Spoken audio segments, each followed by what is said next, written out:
সুপ্রিয় দর্শক, ইফতারের পরে সম্মিলিত মোনাজাত বিদআত নাকি জায়েজ? এক এক হুজুর এক এক রকম কথা বলছে। চলুন আজকে একে একে তাদের বক্তব্য শুনে নেব। আসলেই এটা বিদআত নাকি জায়েজ? আজকে আমাদের সর্বপ্রথম বক্তব্য দেবেন আব্দুর রাজ্জাক বিন ইউসুফ সাহেব। ইফতারের পূর্বে সম্মিলিতভাবে হাত তুলে দোয়া করার কোনো প্রমাণ নেই, বরং এই উজ্জ্বল শরীয়তে এটি স্পষ্ট বেদাত। আয়েশা রাদিয়াল্লাহু তাআলা আনহা বলেন, রাসূল সাল্লাল্লাহু আলাইহি সাল্লাম বলেছেন, মা হাদাসা ফি আমরিনা হাদা মা লাইসা মিনহু ফাহুয়া রাদ। কেউ যদি আমার শরীয়তে নতুন কিছু উদ্ভাবন করে যা আমার শরীয়তের অন্তর্ভুক্ত নয়, তাহলে তা পরিত্যাজ্য। বুখারী মুসলিম। আবু হুরায়রা রাদিয়াল্লাহু তাআলা আনহু বলেন, রাসূল সাল্লাল্লাহু আলাইহি সাল্লাম বলেছেন, মান আমিলা আমালান লাইসা আলাইহি আমরুনা ফাহুয়া রাদ। আমার এই উজ্জ্বল শরীয়তে কেউ যদি এমন কোনো আমল করে যে আমলের পিছনে আমার কোনো নির্দেশনা নেই, তাহলে তা পরিত্যাজ্য। বুখারী মুসলিম।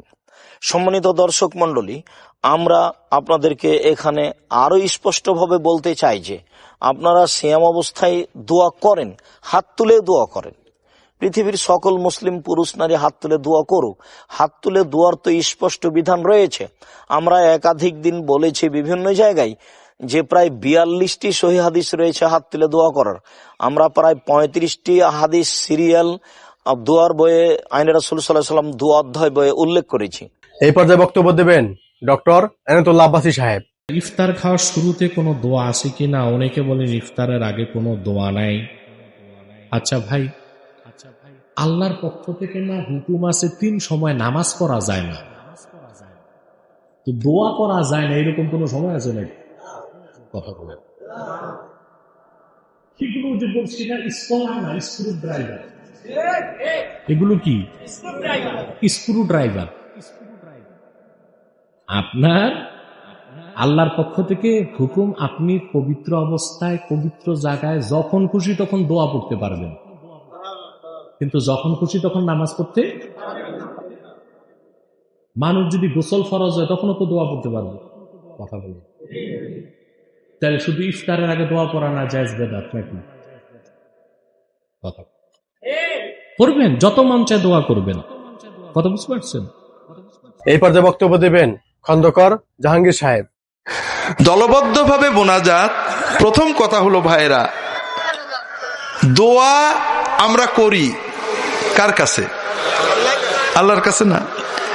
আল্লাহর বান্দা তো 2 রকম, কিছু আপন বান্দা, কিছু শতালো বান্দা, ঠিক না? ঠিক তো? হ্যাঁ, আপন বান্দা না? আচ্ছা বলেন তো, মায়ের আপন ছেলে একটা জিনিস চাবে মার কাছে, আর বাকি 5 ভাই ডেকে আনা লাগে কিনা? হ্যাঁ, না। দোয়া মূলত আল্লাহর সাথে বান্দার সম্পর্ক। এখানে লোকজন লাগে না। নামাজ জামাতে পড়া লাগে, ওয়াজ মাহফিলে একজন বলে একজন শোনে। দোয়া তো আল্লাহর কাছে আমরা করি। এই জন্য সাধারণভাবে দোয়া যার যার দোয়া তার অন্তরের মহব্বত নিয়ে দোয়া করব, আমরা আল্লাহর কাছে সব চাবো। এই পর্যায়ে বক্তব্য দেবেন মুফতি আনিসুর রহমান সাহেব। ইফতারির আগে কিছু সময় অবশ্যই লাজেম নিজের বিবি, নিজের সন্তান নিয়ে যেখানে ইফতার করেন ওইখানে কিছুক্ষণ ইফতারের আগে দোয়া করবেন। আমার শায়েখ আল্লামা মুফতি মুশতাকুর নবী সাহেব হযরত বলে, ও আল্লাহর বান্দারা, প্রয়োজনে আইটেম ইফতারির একটা কমা এলান। বিবির উপরে রহম করেন, মাদের উপরে দয়া করেন, ঘরের স্ত্রীর উপরে দয়া করেন। আলু সব পেঁয়াজু, হ্যাঁ বেগুনি, 3টা আইজগা একই দিনে, 3টা জরুরি না। একটা আইটেম কমান, তাহলে আমার বোনের, আমার মার, স্ত্রীদের, বিবিদের একটু কষ্ট কমে যাবে। ঠিক কিনা বলেন না? একটু সময় বাইরে হইব না? আর 30টা বা 20টা বেগুনি বাইজতে যে টাইমটা লাগে, এটুকু টাইম তো কি হয়ে যাবে? ফারেক হয়ে যাবে। ওই মারও তো একটু দোয়া দরকার। কথা বলেন না? ওই মারও তো একটু ইফতারের আগে কান্নাকাটি করা দরকার, ওই বিবিরও তো দরকার। এখন বক্তব্য দেবেন মতিউর রহমান মাদানী সাহেব। যেই ইবাদতের কারণ রাসূলুল্লাহ সাল্লাল্লাহু আলাইহি ওয়াসাল্লামের যুগে পাওয়া গেছে, তারপর কারণ পাওয়া সত্ত্বেও সে ইবাদত করেননি, তাহলে সেটা বেদাত। যেমন রাসূলুল্লাহ সাল্লাল্লাহু আলাইহি ওয়াসাল্লামের জামানায় ইকামত ছিল না? ছিল না? হ্যাঁ, তারপরে সালাত পড়েছেন না পড়েননি? সালাত থেকে সালাম ফিরেছেন না ফিরেননি? সালাত থেকে সালাম ফেরার পরে কি করেছেন? জিকির আজকার করেছেন, কিন্তু মোনাজাত করেছেন? মোনাজাত করেননি। তাহলে ক্ষেত্রগুলি পাওয়া গেল, কারণ পাওয়া গেল, কিন্তু তিনি এই কাজ করেননি, তাহলে এটার নাম বিদআত। এই জায়গাগুলো পেয়েছেন, তারপরে তিনি যখন করেননি, তো এর নাম কি? বিদআত। জি হ্যাঁ। এখন বক্তব্য দেবেন দেলাওয়ার হোসেন সায়েদী সাহেব। যে মোনাজাতটা আমাদের দেশে করা হয় সম্মিলিতভাবে একসঙ্গে হাত তুলে, এই ধরনের মোনাজাত নবী করিম সাল্লাল্লাহু আলাইহি ওয়াসাল্লাম করেন নাই। হাদিস দ্বারা প্রমাণিত নয় যে নামাজের পরে সকলকে নিয়ে একযোগে তিনি মোনাজাত করেছেন, এটা প্রমাণিত নয়। রাসূলুল্লাহ মোনাজাত করেছেন ইস্তিসকার নামাজ, বৃষ্টি হয় না, এই জন্য অনাবৃষ্টির জন্য বৃষ্টি চাইয়া আল্লাহর কাছে যে নামাজটা পড়া হয় সেটাকে বলা হয় ইস্তিসকার নামাজ। এই নামাজে নবী করিম সাল্লাল্লাহু আলাইহি ওয়াসাল্লাম নামাজ পড়ে হাত তুলে মোনাজাত করেছেন সবাইকে নিয়ে। চন্দ্রগ্রহণ এবং সূর্যগ্রহণের নামাজ পড়ে সেজন্য আল্লাহর কাছে দোয়া করেছেন সবাইকে নিয়ে। এরপরে কি বলে, বিপদ আসলে পরে কুনুতে নাজিলা, বিপদ আসলে পরে নামাজের মধ্যেই একটা দোয়া আছে, সেই দোয়াটা সবাইকে নিয়ে নামাজের মধ্যে হাত তুলে রাসূলুল্লাহ করেছেন।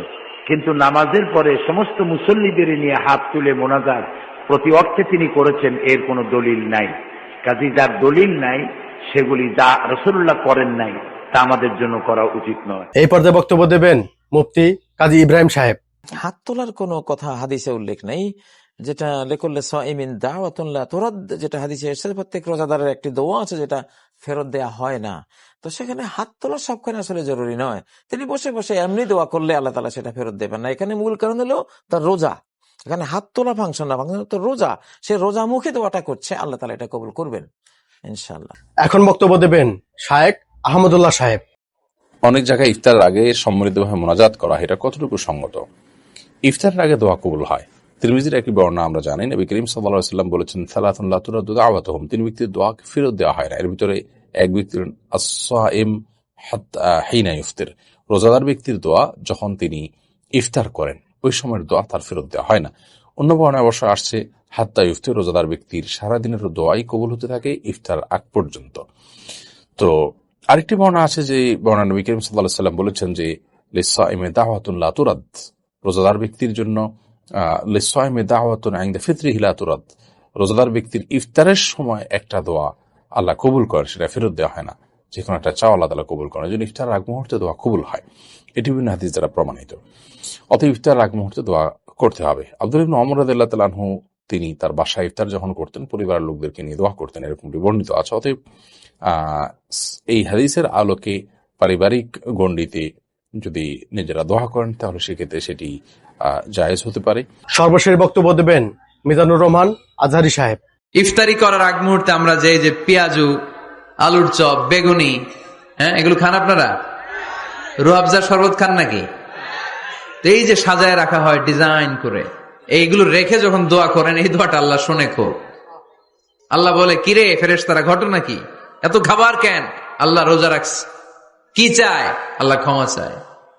তো খায় না যে তৃষ্ণার, তো আল্লাহ আপনার ভয়ে। আমারা দেখছে না, আল্লাহ আপনারা দেখে নাই। জান্নাত দেখে নাই, আমার জাহান্নাম দেখেছে আল্লাহ কিন্তু জানে। তারপরে ফেরেশতাদের মুখ থেকে বের করা হবে। সুবহানাল্লাহ পড়েন। আমার জাহান্নাম দেখেছি কিনা বলো। ফেরেশতারা বলে না, জাহান্নাম দেখে নাই। আমার জান্নাত দেখেছে কিনা বলো। জান্নাতও দেখে নাই, কিছুই দেখে নাই, আপনারেও দেখে নাই। আল্লাহ এবার খুশি হয়ে যাবে।